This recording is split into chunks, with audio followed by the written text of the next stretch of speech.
আসসালামু আলাইকুম, কেমন আছেন সবাই? আলহামদুলিল্লাহ আমি ভালো আছি। আশা করবো আপনারা সবাই ভালো আছেন। আমাদের আজকে খুলনার লাস্ট ডে। আমরা আজকে ঢাকায় চলে যাব। তো আজকে সারাদিন অনেক কাজ আছে, সে কাজগুলো শেষ করব। ঘুম থেকে উঠে এমনি ফ্রেশ হয়ে নিয়েছি। আর দেন আমরা আমাদের নাস্তা চলে আসছে, নাস্তা করব। আজকেও বাইরের নাস্তা করব, কারণ ঢাকাতে নিজেদের খাবার খেতে খেতে বিরক্ত ধরে গেছে, তাই একটু বাইরের খাবার খাচ্ছি।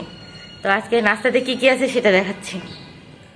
এখানে টমেটো খাচ্ছে সেই লুচি বা পরোটা, মানে ডুবো তেলে ভাজা পরোটা। এখানে ডাল ভাজি, আর এখানে খিচুড়ি আর ডাল ভাজি। আর এখানে আম্মু খাচ্ছে পরোটা আর ডাল ভাজি। মানে আমাদের সকালে নাস্তা হচ্ছে এটা। টমেটো খেতে কেমন? মজা। আমি খিচুড়ি টেস্ট করতেছি ফার্স্টে। খিচুড়িটা খেয়ে দেখে। খিচুড়িটা অনেক মজার। আমরা রেডি হয়ে নিয়েছি, এখন আবার বের হয়ে যাব। মানে আজকে দ্বিতীয় দিনের মতো খুলনায় সারাদিন যা যা করবো তার জন্য অলরেডি সকাল সকাল রেডি হয়ে পড়েছি। নাস্তা শেষ করে রেডি হয়ে গেছি আমি, আম্মু, টমেটো সবাই মিলে রেডি। এখন বের হব, আর আমাদের ভিডিওর সাথেই থাকেন। বাসা থেকে বের হতে না হতেই রাস্তায় বের হয়ে এ কাজ সে কাজ, এটা করতে হবে সেটা করতে হবে। আজকে লাস্টের দিন, খুলনায় থাকবো, সবার সঙ্গে দেখা করে শেষ করতে হবে। আজকে আবার ঢাকায় ব্যাক করতে হবে। খুলনাতেই একটাই সুবিধা, একদিনে আপনি অনেকগুলো কাজ করতে পারবেন এবং অনেক জায়গায় যেতে পারবেন। এরপরে আমি বাইরের একটু কাজ করেছি, তখন আর ভিডিও করা হয়নি। এরপরে আমাদের দুপুরে একটা লাঞ্চ ছিল। আজকে অনেক দিন পরে ভাইটাল চালের ভাত খেলাম, কারণ আমাদের খুলনাতে ভাইটাল চাল অনেক চলে। তো দাওয়াত ছিল, দুপুরবেলা লাঞ্চ করতে বসে গেছি, কারণ বাইরে ঘোরাঘুরি করতে করতে অনেক ক্ষুধা লেগে গেছে। আর অনেক দিন পরে বাটা মশলার খাবার খেয়েছি, অনেক ভালো লাগছিল। আমাদের খাবারের আয়োজন আজকে অনেক কিছু ছিল। ভাজি ছিল 2 প্রকারের, মাছ ছিল, মাংস ছিল। খেতে এত মজা লেগেছে, অনেকদিন পরে অন্যের হাতে রান্না খেতে অনেক ভালো লেগেছে। খাবার শেষ করে তারপর আবার বেরিয়ে পড়েছি বাইরের সব কাজ করার জন্য। আমার ছোট ভাবি অসুস্থ ছিল, তাকে দেখতে যেতে হবে। এরপরে আবার সেই অটো। খুলনা শহরে যেখানেই যাই না কেন অটো নেওয়াটা বেস্ট হয়, কারণ পথের জ্যামে রিক্সা তো তেমন একটা পাওয়া যায় না, অটোতে করে গেলে ভালো হয়। এইটা আমাদের খুলনার প্রাণকেন্দ্র, সেটা শিববাড়ির মোড়। এখানে আসার পরে আমি তো দেখে পুরো অবাক, কারণ জিয়া হলটা ভেঙে ফেলেছে। এই জায়গাটা বিশাল বড় একটা হল ছিল, হলটা ভেঙে ফেলেছে। তো এখন সেই জায়গাটা ফাঁকা, নতুন কিছু করবে। আমি তো অবাক হয়ে গেছি, অনেকদিন পর পর খুলনা শহরে যাই, এগুলো দেখে। অনেক প্রকারের উন্নয়নমূলক কাজ চলছিল, আর তার পাশাপাশি একটু ভোগান্তিও ছিল, কারণ রাস্তাগুলো ছোট ছোট, যার কারণে আমাদের পথে চলতে একটু অসুবিধা হচ্ছে। এরপর একটু ফ্রুটস বাজার করে নিলাম, কারণ আমি আমার ছোট ভাবিকে দেখতে যাব, ছোট ভাবি অসুস্থ ছিল।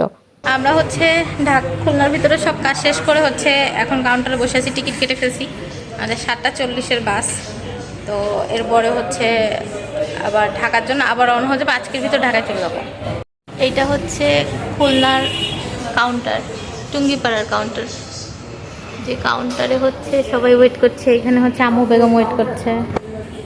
এরপর আর ভিডিও করা হয়নি, বাসে উঠে গেছি। বাসে ওঠা যাওয়ার পরে আমরা সবাই অনেক টায়ার্ড। আজকে সারা দিন খুলনার এ প্রান্ত থেকে ও প্রান্ত চলাফেরা করেছি। আমি নিজেকে নিজের চেহারা চিনতে পারছি না, প্রচন্ড ক্লান্ত লাগছিল। তো বাসে ওঠার পরে একটা ঘুম দিয়েছি, আর সুযোগে একটু ভিডিও করা, যখন জেগেছি তখন একটু ভিডিও করেছি। যদিও বা রাতে ট্রাভেল করছি, যার কারণে বাসের ভিতরে তেমন অন্ধকার, বাইরে তেমন কিছু দেখা যাচ্ছে না। আমি তারপরে যখন একটু জেগেছি তখন একটু ভিডিও করেছি।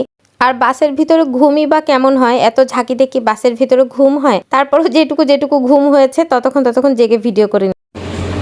আমাদের এই সাবিরা রোফ ফিলিং স্টেশনে 10 মিনিটের ব্রেক দিয়েছে। এটা আমাদের বাস করিম মোটরস। 10 মিনিটের একটা ব্রেক দিয়েছে, তার মানে আমরা এখন আছি বর্তমানে হাইওয়ে ক্যাফে। কোথায় আছি আমরা এখন? গোপালগঞ্জে